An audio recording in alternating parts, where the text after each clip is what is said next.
Hello, good morning all of you. Myself Preeti Sharma और मैं आज आपको आपकी हिंदी की बुक का पाठ 2 पढ़ाने जा रही हूँ। बेटा, फर्स्ट चैप्टर हमारा कंप्लीट हो गया है। आई होप वो आपको समझ में आ गया होगा अच्छे से, और उसमें कोई भी क्वेरीज हो आप मेरे से क्लियर कर लेना बेटे। आज हम सेकंड चैप्टर पढ़ेंगे। तो सेकंड चैप्टर आपका क्या है? एक कहानी है, एक बहुत ही अच्छी कहानी है। उसका शीर्षक क्या है बेटा? राजकुमारी और चांद खिलौना। इसका शीर्षक क्या है? राजकुमारी और चांद खिलौना। तो एक राजकुमारी की ये कहानी है और उसमें चांद खिलौना का क्या रोल है वो हम इस कहानी में पढ़ेंगे। तो देखते हैं ये कहानी क्या है। एक राजा था। ये कहानी में एक राजा था, उसकी एक छोटी सी बेटी थी। आप बेटी जानते हैं सब। उसकी एक छोटी सी डॉटर थी। वह उसे बहुत प्यार करता था। हर माता पिता को अपने बच्चों से बहुत प्यार होता है, वैसे ही राजा को भी अपनी बिटिया से बहुत प्यार था। एक बार राजकुमारी बीमार पड़ गई। एक बार वो बीमार हो गई किसी कारण से। कई डॉक्टर बुलाए गए, लेकिन कोई भी इलाज नहीं कर सका। उसके लिए, उसकी बीमारी को दिखाने के लिए कई डॉक्टर बुलाए, पर लेकिन कोई भी उसका इलाज नहीं कर सका, क्योंकि उसकी बीमारी का पता नहीं चल रहा था। डॉक्टर क्यों नहीं इलाज कर रहे थे उसका? क्योंकि उसकी जो बीमारी थी उसका पता ही नहीं चल रहा था कि इसको बुखार हुआ है, खांसी हुई है, और बिना पता किए हम डॉक्टर कैसे दवाई देगा? तो उसकी बीमारी का एक्चुअल कंडीशन का पता ही नहीं चल रहा था। एक दिन राजा उदास होकर राजकुमारी से बोला। एक दिन उदास होकर राजा ने क्या बोला राजकुमारी से? समझ में नहीं आ रहा कि मैं क्या करूं। तुम्हारे इलाज के लिए कुछ भी करने को तैयार हूँ। राजकुमारी से बोलता है कि मुझे समझ में नहीं आ रहा है कि मैं क्या करूं, तुम कैसे ठीक हो, और मैं तुम्हारे इलाज के लिए सब कुछ करने के लिए तैयार हूँ। यह सुनकर राजकुमारी झट से बोली, फिर मेरे लिए चांद मंगवा दीजिए। जब पिता ने उसे यह कहा कि आप वो कि मैं सब कुछ करने के लिए तैयार हूँ तुम्हारे इलाज के लिए, तो उसकी बेटी ने झट से कहा कि आप मेरे लिए चांद मंगवा दीजिए। मैं उसे खेलूंगी तो मेरी तबीयत ठीक हो जाएगी। बोले मैं उस चांद से, क्योंकि वो क्या अंदर ही अंदर चांद, उसको चांद पाने की इच्छा थी, तो अंदर ही अंदर वो उसके बारे में सोच रही थी, उसकी वजह से उसे बुखार हो रहा था। राजा ने खुश होकर कहा, ठीक है, मैं तुम्हारे लिए चांद मंगवाने का प्रबंध करता हूँ। प्रबंध मतलब क्या होता है बेटे? प्रबंध मतलब होता है व्यवस्था करना किसी भी चीज की। राजा के दरबार में बहुत से योग्य व्यक्ति थे। योग्य मतलब लायक व्यक्ति थे, होनहार व्यक्ति थे। सबसे पहले उसने अपने प्रधानमंत्री को बुलाया। जो सबसे मुख्य मंत्री था, प्रधान था, सबसे बड़ा मंत्री था, उसको बुलाया और धीरे से कहा, रानी बेटी को खेलने के लिए चांद चाहिए। मतलब ये रानी बेटी को खेलने के लिए चांद चाहिए। आज नहीं तो कल रात तक जरूर आ जाना चाहिए। बोले आज नहीं आ सकता तो कोई बात नहीं, पर कल रात तक जरूर चांद आ जाना चाहिए। चांद प्रधानमंत्री ने आश्चर्य से कहा। उसके आश्चर्य की सीमा ही नहीं रही कि ये चांद मंगवाने के लिए कह रहा है। उसके माथे पर पसीना आ गया, और ये सुनकर तो उसके सिर पर, माथा मतलब सिर पर पसीना आ गया। थोड़ी देर बाद वह बोला, महाराज, मैं दुनिया के किसी भी कोने से कोई भी चीज मंगवा सकता हूँ, लेकिन चांद मंगवाना मुश्किल है। मुश्किल मतलब कठिन है। मेरे लिए चांद मंगवाना कठिन है। मैं पूरे विश्व में से, पूरी दुनिया में से आप जो भी कहेंगे वो चीज मैं मंगवा सकता हूँ, पर मेरे लिए चांद मंगवाना कठिन है। राजा ने प्रधानमंत्री को तुरंत दरबार से जाने का आदेश दिया। और कहा, प्रधान सेनापति को मेरे पास भेजो। उन्होंने चले जाने का आदेश दे दिया कि तुम यहाँ से चले जाओ दरबार में से, और मेरे पास प्रधान सेनापति को भेजो, दूसरे सेनापति को भेज दो। टर्न योर पेज बेटे।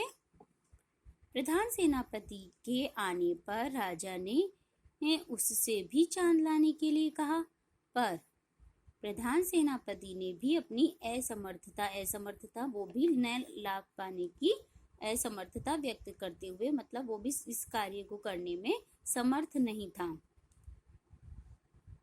कई तर्क दिए, उसने भी कई तर्क दिए इसके बारे में कि मैं भी इस चांद को इस वजह इन कारणों की वजह से, तर्क देना मतलब कारण बताना कि मेरे पास ये कारण है, इस वजह से मैं चांद नहीं ला सकता।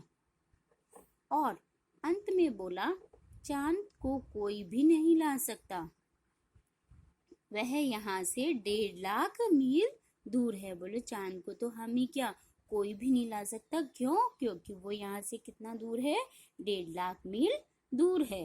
राजा ने उसे भी चले जाने के लिए कहा। फिर राजा को गुस्सा आया तो उसको भी जाने के लिए कह दिया। और उसके बाद उसने अपने खजांची को बुलाया। खजांची कौन होता है? जो खजाने की देखभाल करता है, या खजाने का जो मंत्री होता है, खजाना संभालने वाला मंत्री, उसे क्या कहते हैं हम? खजांची। वह भी राजकुमारी की मदद करने में असमर्थ रहा। वो भी राजकुमारी की हेल्प करने में असमर्थ रहा, वो भी उसके लिए कुछ भी नहीं कर पाया। जाओ, यहाँ से जाओ, राजा चीखा। फिर इस पे उसको, जब कोई भी उसकी मदद नहीं कर रहा तो राजा को क्या आ गया? गुस्सा आ गया। और गुस्से में उसने क्या कहा?